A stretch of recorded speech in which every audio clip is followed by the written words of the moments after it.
Influencer page outreach. Influencer page outreach really boils down to creating allies. In your niche, you are sure to have competitors. However, some of these competitors are open to cooperating with you. Many will not give you the time of day, but there are few who would see the strategic advantage of partnering up instead of competing.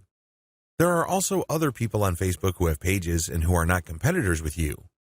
They may even have a lot of fans. Here's how you build alliances with influence leaders on FB. Step number 1, find competitors. The first thing that you need to do is look at your notes when you reverse engineered your competitors. These people are in the same niche as you. After all, you study them to get to the industry standard content strategy as well as page layout and design for your own Facebook page. Next, you should look for non-competitors who specialize in your niche. There should be quite a few of these. These are not merchants or ones who provide services. They're not competing for the same dollars as you. Instead, they cater to the same audience as you. Try to find as many of these as possible. Step number 2, pay your dues by engaging. I know at this point it's very tempting to just go to a competitor's page and post a comment on one of their posts. In the comment, you're dropping a link to your page or to your website. You then repeat this many times on all their posts. Well, let me tell you, if you do this, you're going to get banned. Whatever links you put up will get deleted. It's a waste of time. Don't even think about it.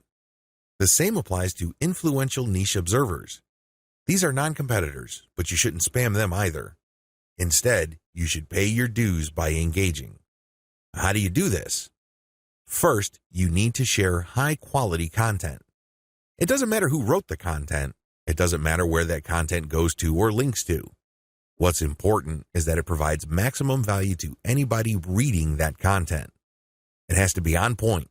It has to deal with a specific theme or topic that you know that your target audience members are interested in. Next, you need to engage with people in terms of answering their questions. Try to be a facilitator. Try to be a mediator. Try to be the go-to source of information for your niche. If people are looking for statistics, go on Google and find them the statistics they're looking for. If they're looking for a video, go to YouTube and search for the content that they're looking for. The more you do this, the more people will pay attention to you because, let's face it, in any kind of online group communication platform, only a very few people actually produce high-quality content. You can count them on one hand most of the time. Everybody else is basically a leech. They take and take information, but they only give from time to time, if at all. Be that expert. Be that go-to resource. Another way you can engage is by asking questions. Now, these questions should not be very basic or dumb questions. Instead, they should be deep, insightful questions. You can also ask questions that try to tie many issues together. Many people are concerned about many different issues. When you ask questions that tie all these together, it can be very useful. You should also give feedback to people's responses. You have to do this in a respectful way. You cannot come off as a hater or somebody who's just plain negative. There is such a thing as constructive feedback. Remember, the name of the game here is to add value to the places that you're on.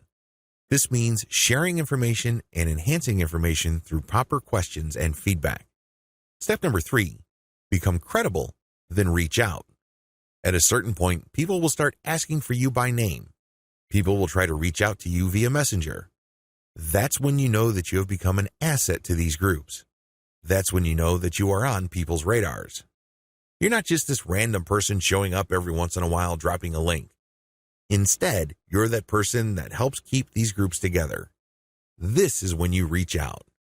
This is when you try to engage with the group admin. Usually, the best way to do this is when they engage with you. Maybe they mention your name, or they send you a message on Messenger. Whatever the case may be, try to wait for them, or reach a high enough level of engagement and acknowledgement from other community members before you reach out. What are you going to be reaching out for? Well, there are many different opportunities on the table. You can ask to swap content with your page. Most page admins don't have a problem with this. You can also ask for a shout-out. Basically, the admin of the page that you're on will tell page fans to check out your page because your page is a friend of the page they run. You can go through some ideas regarding joint events. Now, please keep in mind that this is not like a real event where people have to physically go somewhere, or you have to rent out some hall, rent out security, or get food. No. This is an online event, maybe a seminar, a live Facebook session conducted from 2 locations, or it can be an interview. Another opportunity on the table is, of course, guest blogging. You probably don't need me to remind you of how value-packed this is.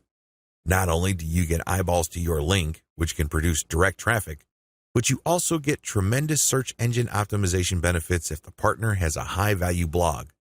You can also reach out for infographics.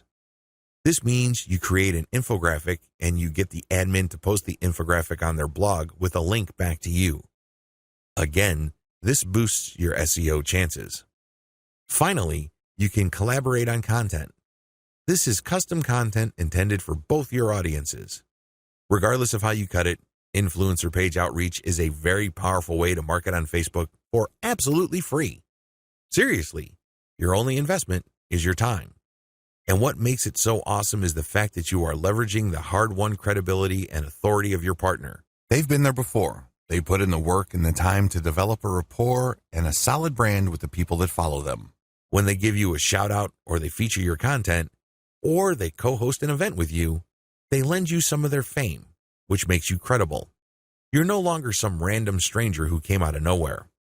Instead, people get this idea in their minds that if somebody they respect and admire recommends a new person, then I'll give that new person a shot. Maybe that new person is worthy of my admiration and respect. Building alliances with influential niche players is definitely worth doing.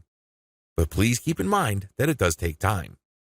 However, if you are passionate about your niche and you view your Facebook marketing business as a real business, then this should not be a problem for you.